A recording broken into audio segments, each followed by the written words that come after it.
and welcome to day 16 of our 18-day journey hiking across the mountains of northern Spain on the Camino de Santiago. So I have a little bit of a shorter stage to hike, and then after I go have a coffee in my next town, I'm gonna show you what's in my backpack. I do a lot of travel, living out of backpacks, living on the road, and I think I have it nailed down to a pretty good science. So you're gonna see all of my hacks and tricks, and I'll show you what I wished I would have taken that is now forever gonna be a piece in my backpack wherever I go.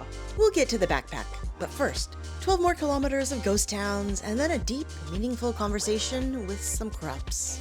Hello, sir. Good morning. Keep on growing, man. You're doing a good job. I wanted to do that for so many days. I don't know why. I just have to touch the corn. I found a spider. Look at him. Maybe it's a girl spider. Hey, dude. Have a good day. Bye. I could have used a spider in my room a couple days ago. I killed like 30 flies.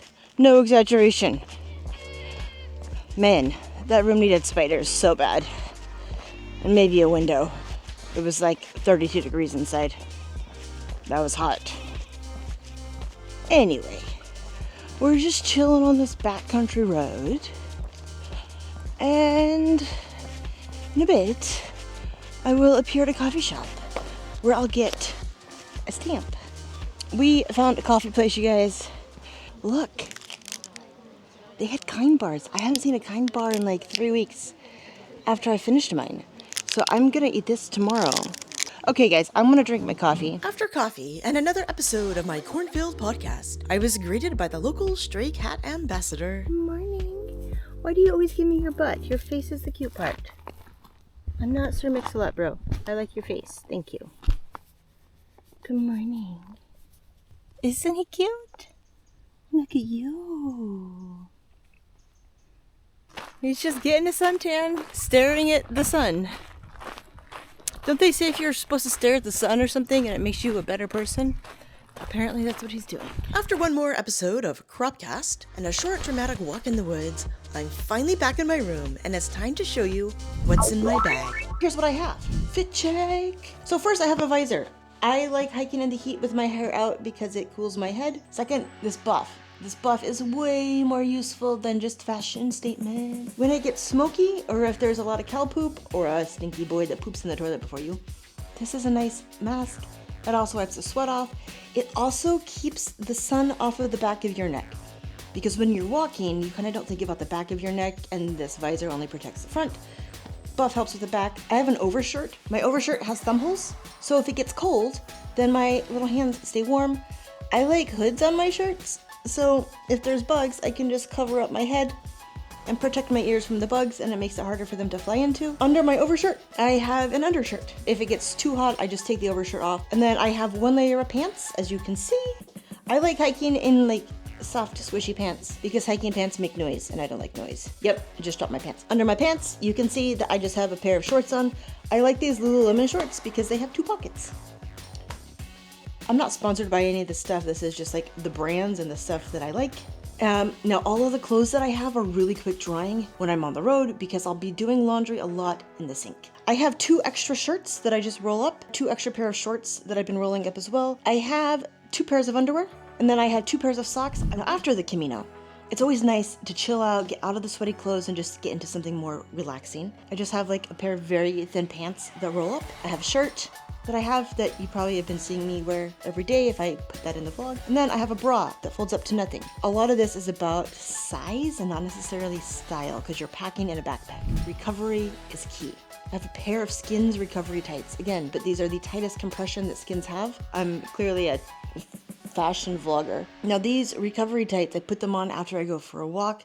Sometimes I'll sleep with them. When I was a professional athlete, it was critical that we were always spending our recovery time in these compression tights. They just help the circulation, they help get rid of that lactic acid, and they help you recover faster. This is a lacrosse ball rolling out your feet, rolling out your body, rolling out your hands. It just helps break up the lactic acid, it gets the muscles moving. I'm on this thing the first thing after I get out of a hike. I have a pajama short, and I have a pajama shirt.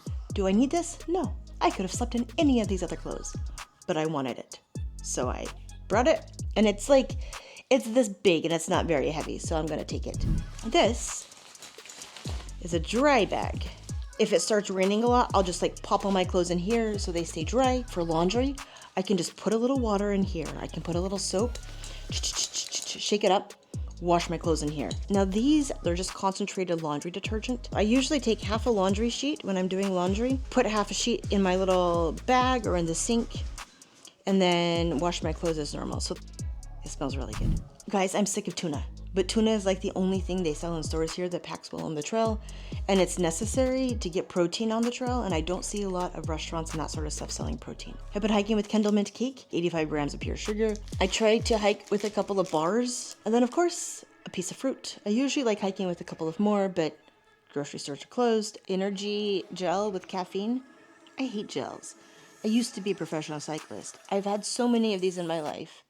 And they just taste gross, and they sit in your stomach, and it's like eating a banana slug. I assume that's what a banana slug tastes like. But they have caffeine in them, and on long, hard days when you just need a little push, and like an apple isn't doing it, or a Kendall Mint Cake isn't doing it, this is super nice. I think are electrolytes, and you'll see them come in all sorts of packages. And I put 2 of them in this liter water bottle, and then it's kind of like my prize drink that's not water, that I drink out of every day. So yep, I'll go through 2 of those a day. I always bring a Camelback. Now these Camelbacks, if you've not seen one before, it looks like this. It just pops in your backpack. This one is the biggest one I could find. It's 3 liters. So I'm always carrying with me about 5 liters of water at a time. I've deconstructed my toiletry bag, but it goes in this Ziploc bag. As you can see, it's probably in need of being redone. I have deodorant, moisturizer with sunscreen in it, acne control, because I'm an elder and I still get acne, who knows why. Fingernail cutters. Your toenails and fingernails grow massively here. I've cut mine like once a week and I never cut them that much back home, guys. I got some floss, toothbrush. This is the best hairbrush I found for travel. Tiny little thing. And then you got a hairbrush. I have a razor. I got some toothpaste. I have some backup sunscreen. I also have some other little things. These are just like samples that I get whenever I go to like buy more moisturizer and stuff from the store. Okay, now let's talk about the first aid kit. Boop, boop, boop, boop, boop. Okay, so then in my first aid kit, toilet paper, tampons, pads, guys, bring them. It doesn't matter if you're a dude or a girl, you never know when it's gonna happen. They squish down to nothing, so why not? I have a thermometer, safety pins. What is it? Cohesive support bandage? So if you need to put compression on something, or if you have a joint that's inflamed, this is kind of nice to wrap around. It sticks to itself. Vaseline is also very nice. It has a million purposes. Some tissues, gauze. This has been my number one saver this trip, this zinc oxide tape. You can tell it's almost done. I have 2 toes that rub together, and if you have a blister that's between 2 toes, you don't really want to stick a band-aid over that because that's weird. So you stick this on it so they stop rubbing together.